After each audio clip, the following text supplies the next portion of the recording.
Hello, good people. Welcome to our show. Hello, bad people. Welcome to our show. I don't care, good, bad. I even can't say about myself I'm good or bad. Sometimes I'm bad, sometimes I'm good. But I respect anyone who wanna learn more about marketing, about AI, about SEO, about content creation. Because today we are going to share new valuable insights how you can use AI to get results. I'm so excited to discuss this topic with Stephen Jeske. How are you? Great, Anatoly. I'm really happy to be here again. Last time we were talking a few months ago, I had so much fun. I really enjoyed it. So I'm looking equally forward to talking with you today. Yeah, nice. I remember this podcast that was valuable. You know how to share value. I think everyone in Market Muse can share this value. I love it. That is why I always invite you to share more value with my audience. I get high engagement from my audience. So, it helps to go ahead. Steven, before we start, just tell more about your self experience background because we have new listeners who might not know you, but they will know you and follow you after this podcast. Sure thing, Anatoly. I'm Stephen Jeske. I'm a content strategist, a senior content strategist at Market Muse. I create a lot of content as well as deciding what content to create. I'm actually hands-on involved with that as well. Um, I've been doing this for quite a while. You can probably tell by my beard there. And you know what? I'll tell you just a quick story, Anatoly, about my involvement with AI. It stretches actually way back as a university student. This was back before the AI winter. This was back really before the internet became popularized. And I was actually learning AI as a computer music student, and that's where my interest started out. And back then we had so many dreams and aspirations about what AI could do, and we thought that it was all around the corner. And this actually goes back to the 1980s, and then we kind of went through this dark period where AI kind of lost its way. It definitely lost funding. And fast forward today, still involved with AI, and it's changed a lot. It's no longer on the fringe. It's really become something that's popular, and it's something that's impacting everybody today. Yeah, yeah, I agree. I think in marketing, it's a must have. Yeah. In content creation, it's a must have.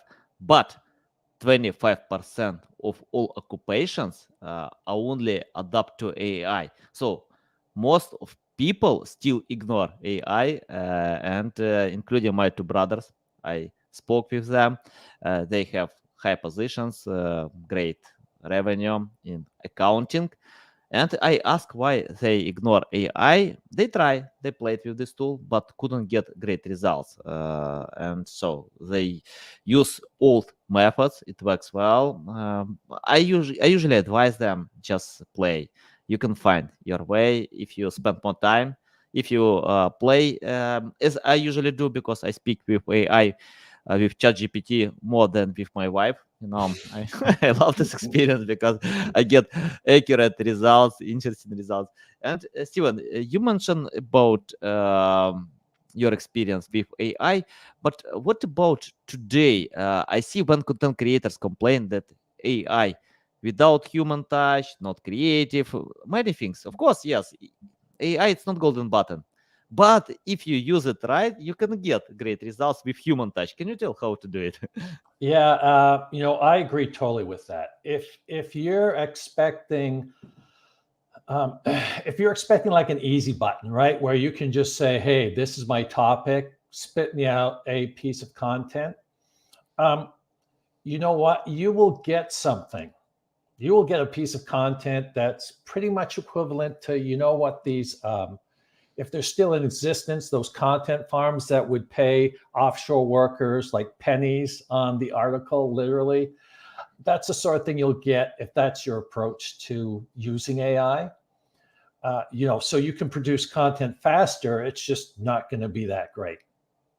Mm-hmm. And my preference, and I don't know about you, Anatoly, but I like to think of this as a tool, albeit it's a sophisticated tool. And so I'm really using it more in an interactive way when I'm thinking about using AI, to create content and really make it more accessible for search. Nice, nice.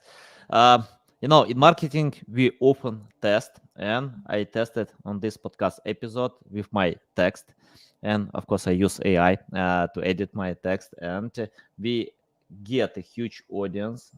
Guys, please tell me, because of the text, because of the algorithm, because of Stephen Jeske. I think Stephen Jeske, of course, I can blame you because of my audience as well. But guys, just let me know. I'm interested why you decided to join to this podcast episode.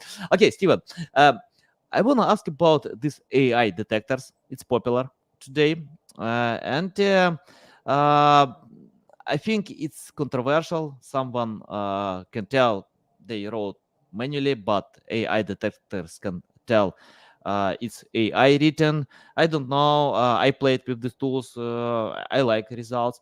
But what I found, for example, I usually write bad copy. I'm not good writer, but I can write bad copy, collect my data, feed AI to edit to get great results, and AI detector can tell now it's AI written, but Google ranks well. For example, we got mentions on CNN Business Insider after editing on ChatGPT. So uh, even big publications don't care about such AI detectors. Can you tell if you have experience with AI detectors, do we need to rely to these tools? Is it good idea? And because we know Google can consider AI and have some algorithms against AI. Yeah. Oh, okay. You know what? That's like a whole bundle of questions, Anatoly. So let's kind of take it one thing at a time. When you're talking about AI detection, really what you're talking about was whether it can detect if large language modeling was used to create content. Mhm. That's really when we're talking about AI detection. Um, and here's the thing: is that those those AI detectors aren't great, right? And the problem is that it's really not easy. This is not a simple thing to detect AI generated content. And then the other, and it's hard for a number of reasons. One is, how do you define AI generated content, right? Do you mean that, hey, you know what? I just plugged in the topic, it spit out the output. I just took the output and I threw it up on a web page? Or do you mean, I used AI and I took the output and I edited that myself? Or do you mean I'm using AI, but I'm using it interactively? So I used it just to generate maybe an outline. It gave me an outline with subheadings and some key points to cover. And then I went in and created that narrative around that. So there's different ways of using AI. So, it's tough really to kind of draw the line of where do you say that AI was used at what, is there a percentage that you would say that, hey, this is an AI generated article? So that's one of the things that these AI generators have a challenge with. But I think mostly what they're trying to detect are people pushing out, unedited AI content. Mhm. Even so, uh, you know, I think initially when this whole controversy started up, I think Google was in the position that, they didn't look that favorably on AI generated content. And then they changed that really to specifically say, hey, we don't really, I mean, I'm paraphrasing this, don't mean to put, words in their mouth, but essentially what they've been saying is that whether content, it doesn't really matter how content is generated. The key is that they're looking for helpful content. Yes. That's the key. And how that content is created is absolutely irrelevant, because that's not really what they care about. They just care about having helpful content. Does that help people that are searching? And so that's the main point.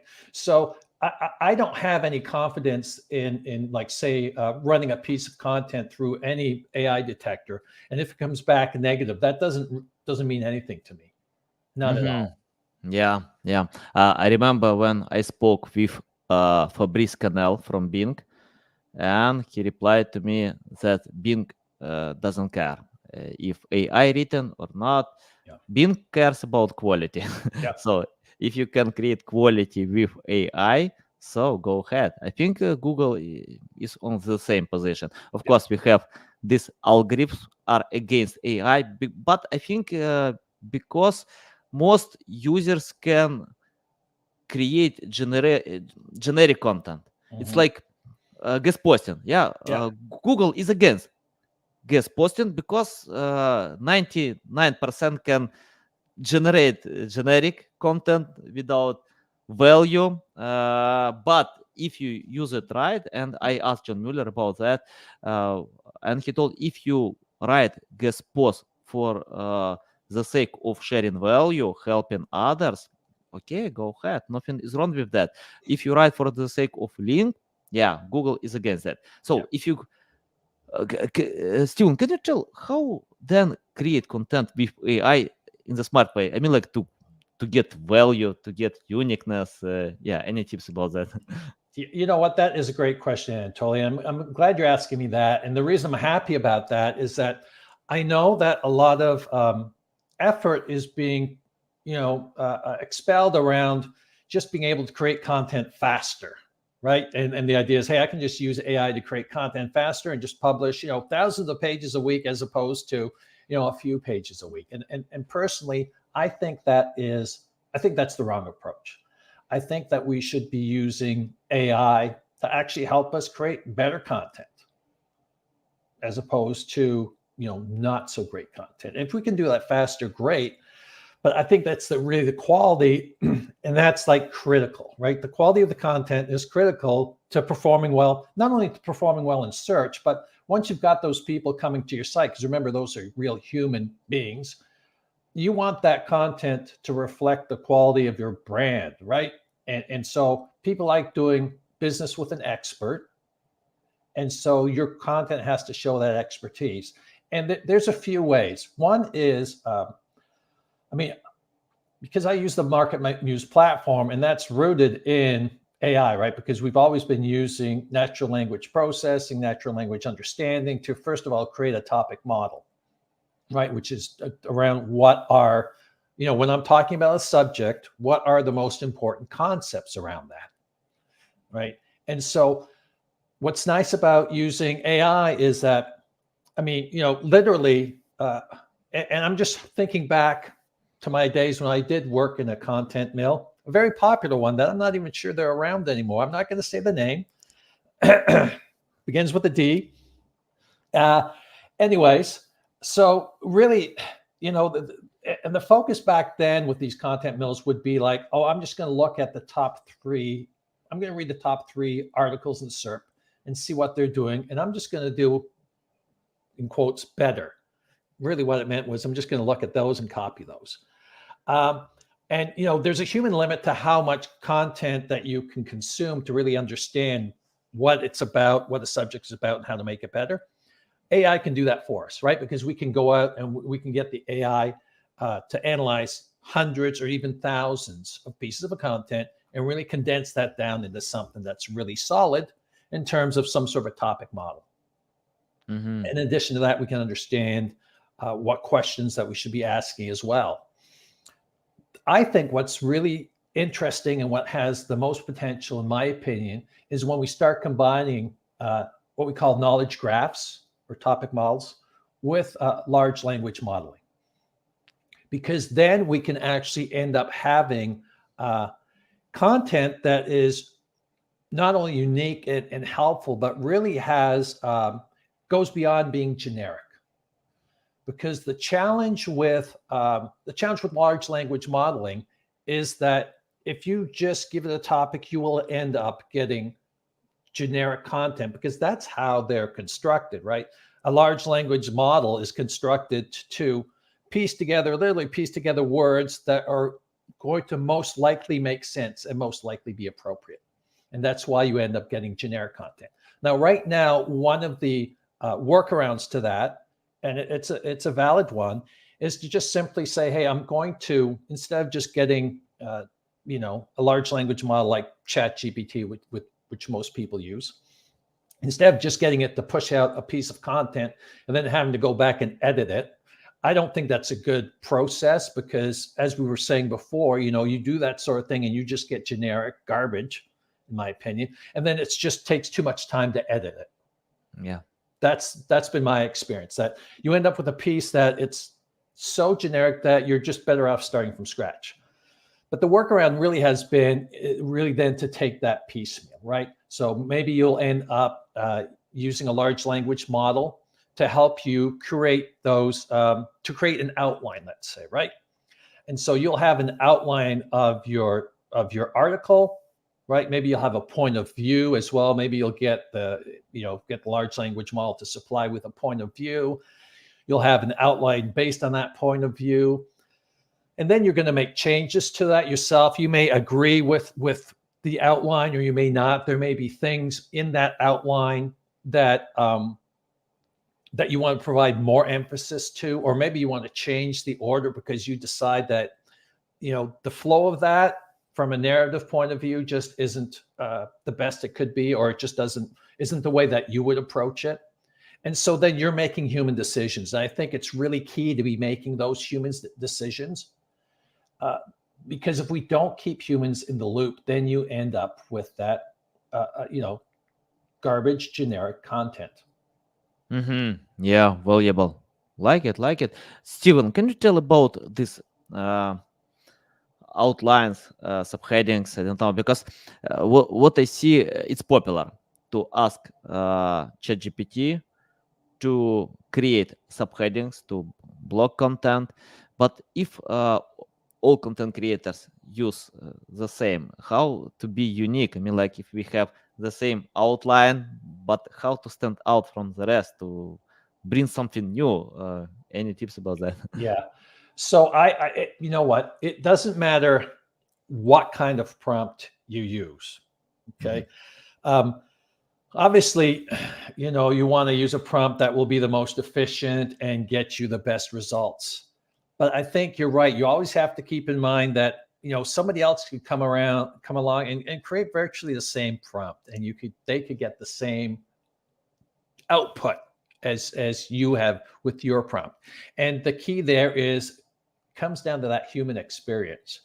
And either you have to weave your own human experience into that content, or you have to work like a journalist works and find other people, other sources to quote that can support your narrative and work their experiences in. So that's really the two alternatives that you have. Either you have to put your own experience and work them into that content, or you need to work other people's experiences. And journalists do that all the time, right? Journalists aren't necessarily experienced in a specific topic, although they may have a specific beat, or they may cover like AI technology for example. But their skill is actually going out, making those connections and talking to those experts and getting quotes from them to support their thesis or their point of view. Yeah, gotcha. I think experience is important, because if you ask me to write content about accounting, weight loss, I can't. I tried. I played with ChatGPT, but I think that was garbage. But if I generate content about digital marketing, SEO, I can understand how to change, what to edit. And I think, it's experience, and great prompt experts will have this experience, because you can't become prompt expert without experience. So focusing is important. So you need to pay attention to specific niches. And Steven, I want to ask about something that I disagree, but it doesn't mean that I'm right. I disagree with common thinking. Not even thinking, because I see some posts, I get these questions that people are losing jobs because of AI, especially writers. Marketers are losing jobs. And of course, I don't like it. But in my company, we stopped to cooperate with some people as well. We cooperated with editors. But after editing on ChatGPT, We got mentions on CNN, on Business Insider, and I don't know why I need to pay money to editors if ChatGPT can provide this job much better. I set up prompts, please edit my press release. I get quality content. I stop cooperation with translators because ChatGPT can simplify my experience to translate content. I just set up prompts like translate to Japanese, considering culture in Japan, mentality, and it works well. We got traffic ranking positions because of translation with ChatGPT. Before that, I paid money to translators, and that was hard to check them. That was hard to find them. And manage, control the process to explain what I want to get, to find experts who know the topic. And today, ChatGPT can replace for a few seconds all this process. Yes, I don't cooperate with these people, but I advise to anyone, if you lose job because of AI, become prom experts, adapt. We need to adapt. And I was denied many times in my life. That's okay. If I denied, that means something is better, or tools or people. Can you advise people who lost their jobs what to do if AI can do this job better? Yeah, I mean, Anatoly, I think just in general, I don't think that people aren't really necessarily losing their jobs to AI. I think really what they're losing their jobs to are people that can use AI. Yeah, And exactly. I'm going to draw a parallel again, going back to and this goes back to my teenage years. I was around when personal computers started becoming popular, and businesses, like every business used them. Like prior to that, it was, your desktop computer now would be the size of a 10 by 10 bedroom. That's how it was back then. And then when the personal computers came on the scene, businesses started using them. And what ended up happening is that, these people that were doing things manually, like accountants, right, who were, at best maybe using a calculator, all of a sudden they had to learn how to do spreadsheets, right? How to use spreadsheets. And if they didn't, they were being replaced by accountants that knew how to use spreadsheets. And it is the exact same thing. It's not like people are losing their jobs because of AI necessarily, but they are really losing out to those that know how to use AI. So I really think that the first thing that you got to do is you got to get comfortable using AI. And I forget what it was. I know Google just recently came out with a course. Actually, basically, it's like a pathway, a number of courses for marketers to understand using generative AI. And definitely for a marketer, I would check that out, because that will be great on, covering at least the fundamentals and have a basic understanding of it. And, of course, with ChatGPT being, you can get the free version. It's helpful just to start playing around, at least understanding the possibilities or the limitations of that, so that you can be comfortable using that in your job, should you have to. Or it might be something else, and not necessarily GPT, but it gives you some experience with interacting with the large language model. Yeah, awesome. Yeah, like it. And yeah, I couldn't agree more. People with experience can't beat other specialists with experience who use ChatGPT. And don't forget, like right now, we are still in the very, very, very early stages. Yeah. There are really no experts right now. I know that if you go on the internet, there's all sorts of people promoting themselves as Guru. Yeah. gurus, but they're not, right? They really aren't. If you go and really delve into their background, they're not. So this is an opportunity. Like, you've got a great opportunity. It's not that like you're not gonna lose out on a job because somebody else has 10 years of experience using large language models. because the only people that have that experience are people that are like data scientists, right? And AI engineers. So Yeah. as a content marketer, that's not the case. You can just, you can get, and you'll have enough experience right now just if you start playing around with it. Literally, that's the Yeah. age we're in right now. Yeah. For example, Neil Patel, Gary Vee, Rand Fishkin, these experts call themselves students. So if these people with great experience, rewards, call themselves students, I don't know about gurus. Yeah, and that's the truth. That's the truth. Everybody right now, we're all students. Yeah, of course. So if you stop learning, you are in trouble Yeah. because it's quickly changing world. Marketing, we need to adapt to go ahead. And marketers on TV and radio didn't lose their jobs. They adapted to digital. So today it's a new stage to adapt to AI. It's not about only AI. We always adapt, but it's important to pay so much attention with AI. Steven, I want to ask about Market Muse. Can you tell your benefits compared to many other great tools that we have? And I know about advanced creating advanced strategy. For example, my clients, students, followers, many of them still use keyword research tools like SEMrush, Ahrefs. Tools are great, but I see when they chase high volume, don't consider metrics like traffic value, don't consider competition, many things, trying to create a lot more, but losing quality. Can you tell how Market Muse can help with that? I mean, like to create the right strategy.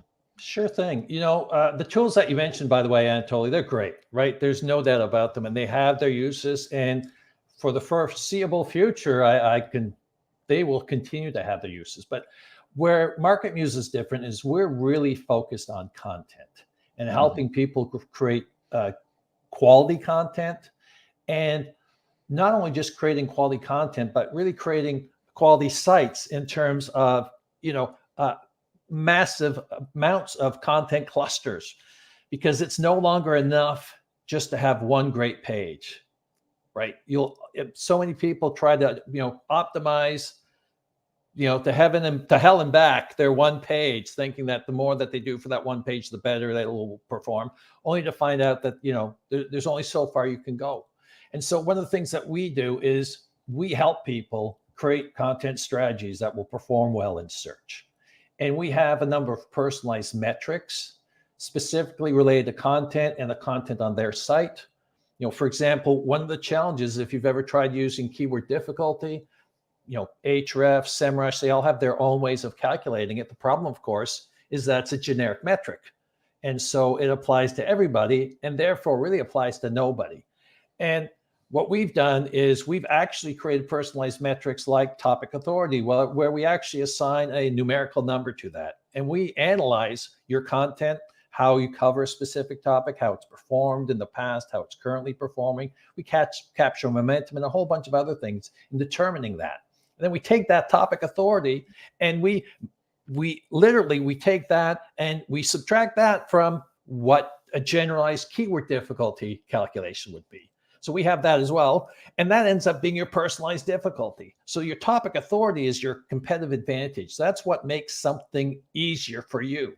And really what you want to do is when you're thinking about building out a site at any point in the life of a site, you always want to work from that position of strength, right? So either whether you're creating new content, you're optimizing existing content, you really want to focus on where your topical authority is, because that will give you an advantage. It will make it easier for you to perform well in search. If you're creating new content, diving deeper into topics where you're already performing well and you've got that topic authority, as opposed to, just deciding, okay, I'm going to talk about this week.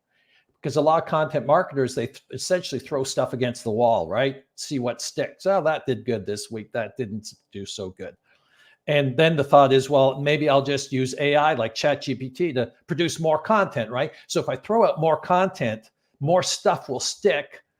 but I'm still not really performing well, right? If 10% of my articles really perform, it doesn't matter how many I'm pushing out a week, only 10% are going to perform, right? I may have absolute numbers increase, but I won't be improving my percentage of performance wise. And so if you've got a good strategy, one that works from your, one that really takes advantage of that competitive advantage and works from the strength of topic authority, then you're much more likely to succeed and, double, triple, even 10 times your success rate. Yeah, yeah, valuable. Let's talk more about this metric, keyword difficulty. It's estimation. Yes. Ahrefs has SEMrush, Moz. I know experts who can tell it's estimation. They don't care about this metric. But for example, if I wanna promote the keyword SEO, keyword difficulty is high, and I can check top 10 results. I can see Neil Patel, I can see Moz, many great resources, Google itself. And I remember we had a client in who sold in the weight loss niche, and he asked me to promote weight loss.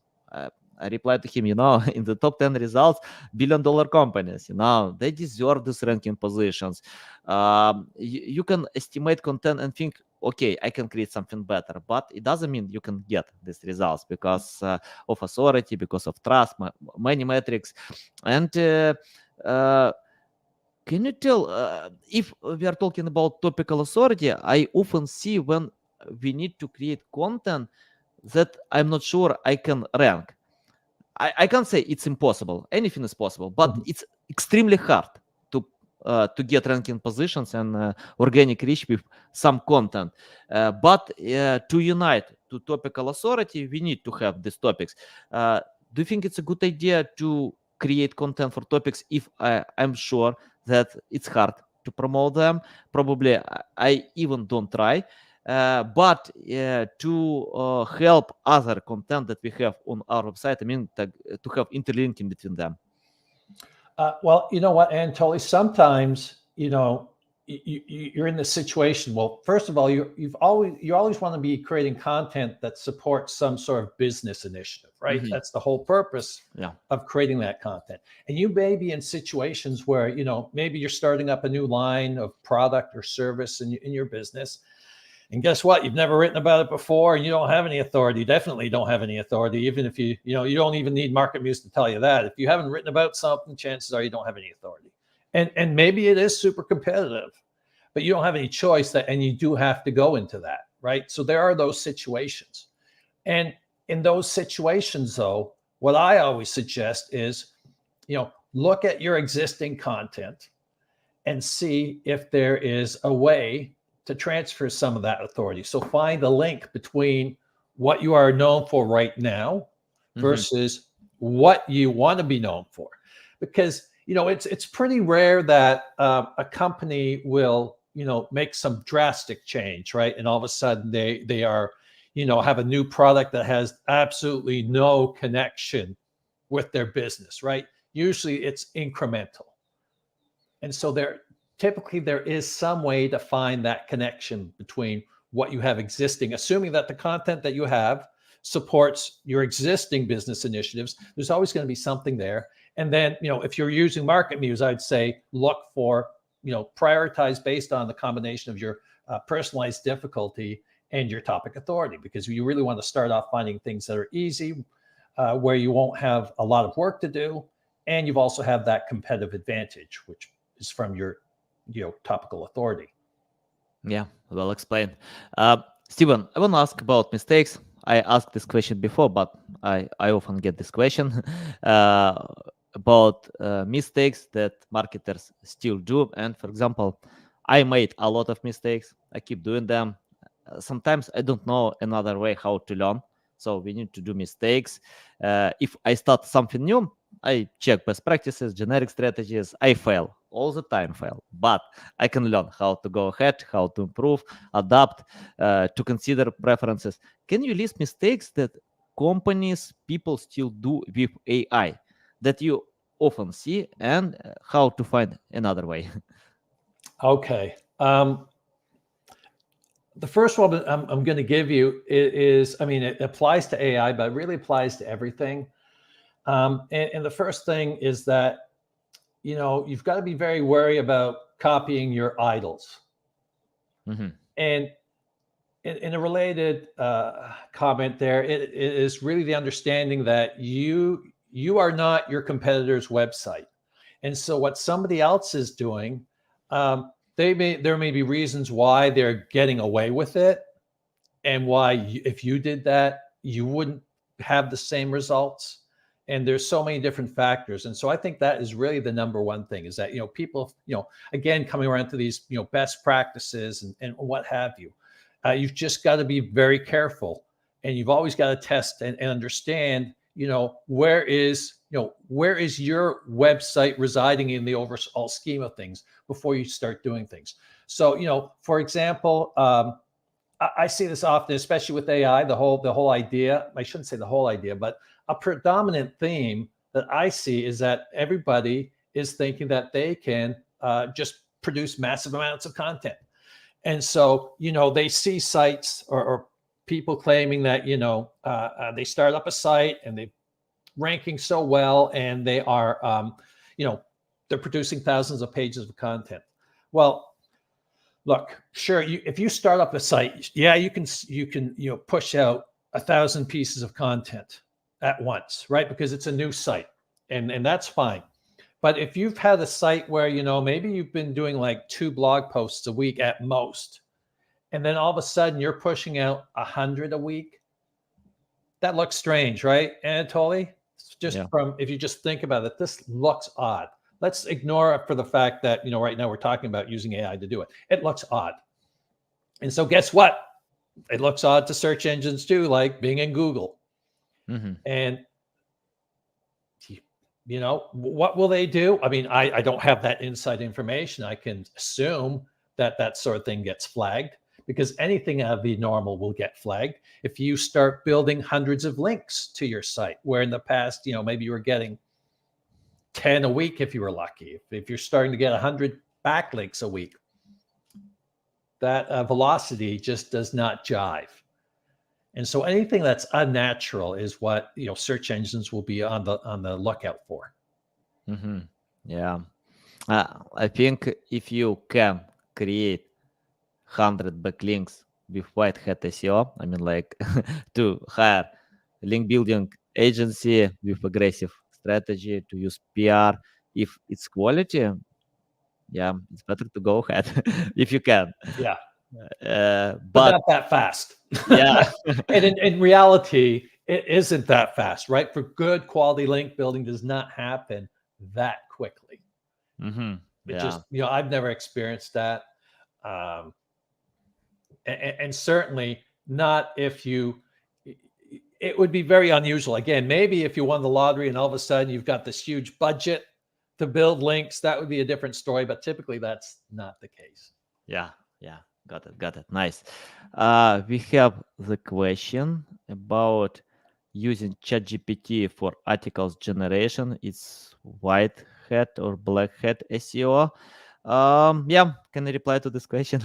Yeah, kind of comes back to our earlier conversation about this. It really depends how you use it, right? Yeah. It could be considered black hat if all you're doing is literally just throwing in topics en masse into some sort of large language model and getting it to spit out content, and then you're not doing anything other than pushing that, maybe even automatically, programmatically, to a website. That would probably be considered black hat. And again, Google wouldn't necessarily penalize you or anything like that because you've generated content using ChatGPT. Where the issue would come in is that all of that content is probably garbage. If you're using automation to generate that so fast, it's probably garbage, and that's where you end up suffering. Mm-hmm. I personally today can't create. Oh, sorry for my cat. He decided to take part in my podcast. Oh, wow. All right, Anatoly, it looks like you are on pause. Well, you know what? While Anatoly's on pause there, I'm just going to talk a little bit more about this using ChatGPT for article generation. How would it be considered white hat? So it would be considered white hat if you're using it more in as an assistant, right? And not just pushing out unedited content that hasn't had any human involvement. If you start, involving humans in that loop, then that's a different situation, right? Because you've got a human there that's either going to be, editing that somehow, or maybe a human involved in the creation of that content. Maybe you use ChatGPT to end up generating an outline like we talked about earlier, and then you'll get in there as the content creator and start putting in your own spin on things, maybe incorporating some of your own experiences and your own understanding of the subject, and giving it some sort of unique point of view that maybe other people don't have.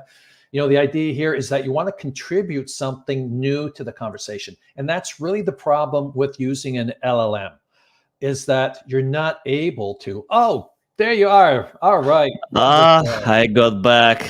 No Yeah. problem. And totally, while you were gone, I was just kind of elaborating more on using ChatGPT in a white hat situation. Oh, Whereas, nice. you're adding your experience to that output, you're having your own point of view. And the real kicker here, too, is that you're adding something to the conversation. Because what I was going to say is the problem with large language models is that, you're never going to get unique points of view. It's really, I shouldn't say never, because that sounds absolute, but it's really hard to do that, right? Because that's not the way large language models work. You can Yeah. really get that unique point of view from a human. Nice. Awesome. Love it. Steven, and I have my final question. It's very important question for my audience, for myself, because I found that I usually get great results with clients who understand SEO. And I have students in my network who are looking for ways how to learn modern SEO today, because we have AI. It's not like many years ago. And I want to ask you, if you started today from scratch without any experience, knowledge, skills, it's your first day in SEO. You know about AI because you watch Terminator, Matrix, nothing else, but you need to learn from scratch. What will you do today if you started from scratch? Well, you know what? Here's the interesting thing. I love this question. I'm just thinking about it right now because I never have thought about it. But I mean, you kind of alluded to this, how you said before that you're having conversations with ChatGPT. I actually have conversations with ChatGPT more on from the perspective of trying to understand its limitations. And, if I'm asking it to do things, does it really understand it? What does it understand about, certain concepts? Because I want to make sure if I'm asking ChatGPT to do something, that it actually understands that concept. And so kind of bringing that to SEO, I would think that maybe a great learning or a possible way to learn would be actually to interrogate ChatGPT about what does it know about SEO, right? What are the major components of SEO? That could just get you started right there, or about any subject. So really, that could be a great learning tool. I don't think a lot of people are necessarily using it that way, and it won't get you the most up-to-date knowledge. But if we're just looking like at the basics and you want to get a good fundamental understanding, that could be an interesting way to go and learn more. Awesome. Great, Steven. It's a big pleasure to get on my show. I love this experience. You always lead me in the emergency room. I need to spend time to think how to implement all these valuable bombs. So I'm going to do it. Tell the best way how to keep learning from you, how to reach out to you, how to follow you. You know what? I'm on LinkedIn, Steven Jeske. It's not a very common name. I'm on, I was going to say Twitter, but now we call this X at Steven Jeske, all one word there. Those are the best places really to reach out to me. Awesome. Guys, you can find links in the description below. Listen us on Apple, Google, Spotify. I recommend to anyone to follow Steven. I do, because I need this value, so you need to do as well. if you wanna become much better marketer. Okay, guys, love you. See you.